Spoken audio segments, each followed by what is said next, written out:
বলছি নওশাদ সিদ্দিকী বলে কিছু ভাঙড়ে নেই, আর নওশাদ সিদ্দিকীর বিরুদ্ধে নওশাদ সিদ্দিকীর দলে যোগ দেবো এরকম কোনো মানসিকতা আরাবুল ইসলামের নেই। সেটা এখন 26 বাকি আছে, পরে কথা হবে। এইসব যখন শুনবেন তখন দেখবেন, ওসব কোনো বিরক্ত করো না ভাই।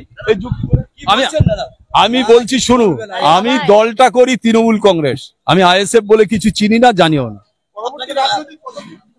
পরে সেটা পরে জানা যাবে, সব পরে জানা যাবে, সেটা আপনারা পরে জানতে পারবেন। সেটা দল জানে, আমি কি বলবো? হ্যালো, হ্যাঁ আপনি এড়িয়ে যাচ্ছেন?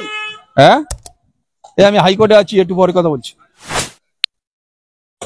এতে দাও না ভাই, দাদা এড়িয়ে যাচ্ছেন আপনি, সাংবাদিকের মুখ এড়িয়ে যাচ্ছেন। কোনো এড়ুনের কোনো ব্যাপার নেই, কোনো এড়িয়ে যাওয়ার কোনো প্রশ্নই নেই।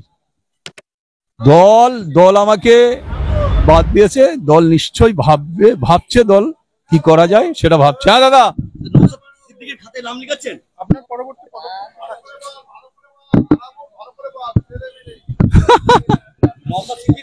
এরকম কোনো প্রশ্নই নেই। আমি বারবার বলছি নওশাদ সিদ্দিকী বলে কিছু ভাঙড়ে নেই, আর নওশাদ সিদ্দিকীর বিরুদ্ধে নওশাদ সিদ্দিকীর দলে যোগ দেবো এরকম কোনো মানসিকতা আরাবুল ইসলামের নেই।